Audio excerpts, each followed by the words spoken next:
Ninjas were not just fast, they were precise. They had shutdown techniques so calculated that size, strength, and training meant absolutely nothing once they landed. From a single kick that switches your organs off, to a pressure point combination so surgical it literally collapses the human body from the inside. These are the ninja techniques that can shut down an attacker.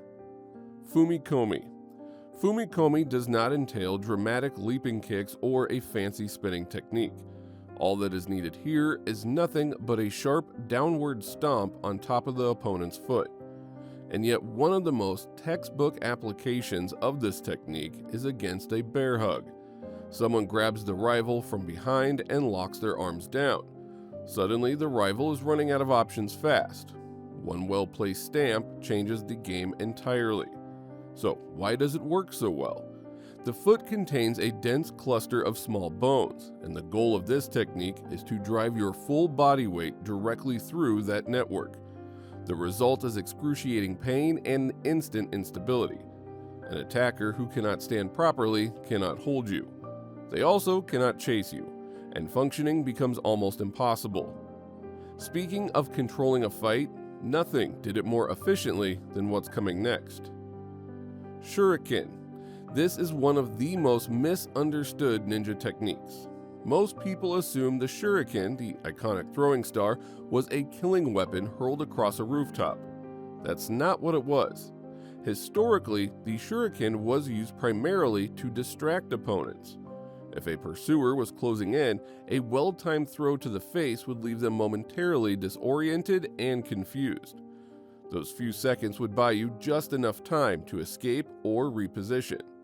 Some shuriken were coated with poison or deliberately buried in dirt and animal waste beforehand.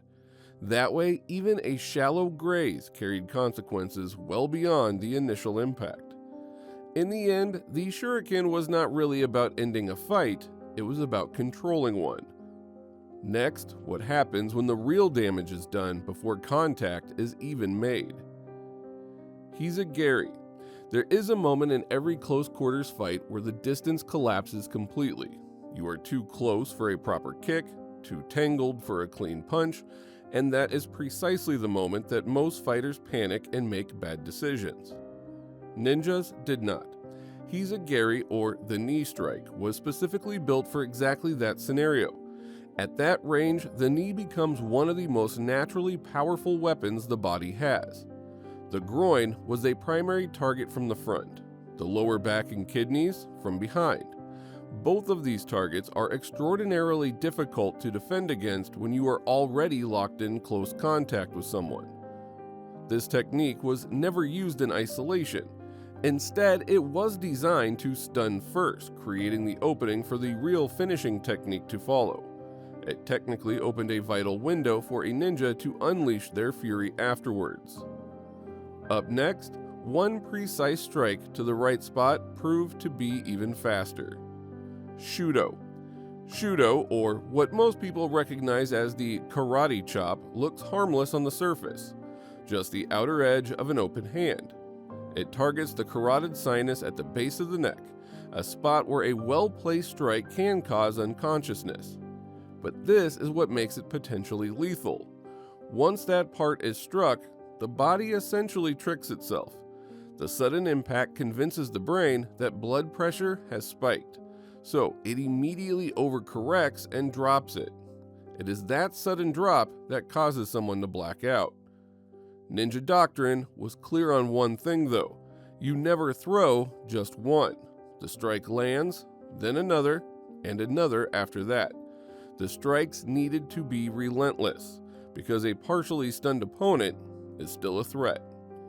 Remarkably, this technique has been documented across martial art traditions dating back centuries.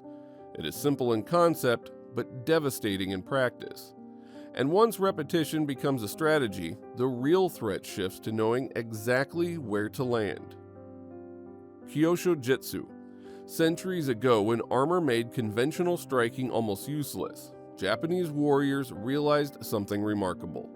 Certain spots on the body were always exposed, and hitting them precisely did far more damage than hitting harder ever could. That knowledge eventually became Kyosho Jitsu, the art of targeting the body's natural weak spots. Now think of the side of the neck, the floating ribs, the point just behind the ear, even the back of the knee. Striking two opposing sides of these spots in quick succession produces a dramatically worse reaction than one isolated hit. One strike disorients, the second overwhelms. But these targets are small, and hitting them precisely under real pressure is genuinely difficult. This was not something you picked up quickly. Ninjas are trained for years. Now the concept is simple though. Your body has several off switches, and these people spent their entire lives learning exactly where they were. This next strike proves that once you understand the body's weak points, even a simple punch carries terrifying intent. Seiken. Most people have had the wind knocked out of them at some point. It might have been a fall off of a bike or a ball to the gut. That brief, terrifying moment where your body simply refuses to breathe. Now imagine that, but deliberate and targeted, from someone who trained specifically to make it happen. That's the Seiken, a straight punch driven precisely into a network of nerves sitting just below the chest. A perfectly placed strike there causes the diaphragm to spasm, temporarily disrupting the body's ability to breathe in or out. It is beyond painful. It's disorienting in a way that is hard to push through. And if the same spot gets hit a second time, the effect is noticeably worse. And that is because the first strike has already sensitized the nerves. Ninjas often used it as a stun blow rather than a finishing strike. It was a door opener. One hit to steal the breath, then everything else follows. Coming up, it turns out you don't need a fist at all to shut someone down completely. Shote. The shote looks almost casual from the outside. No clenched knuckles or a dramatic windup. All the rival sees is the flat base of an open palm driving upward into the jaw. This technique appears across virtually every serious martial art tradition in the world, and there's a reason that it keeps showing up. It is proven to work.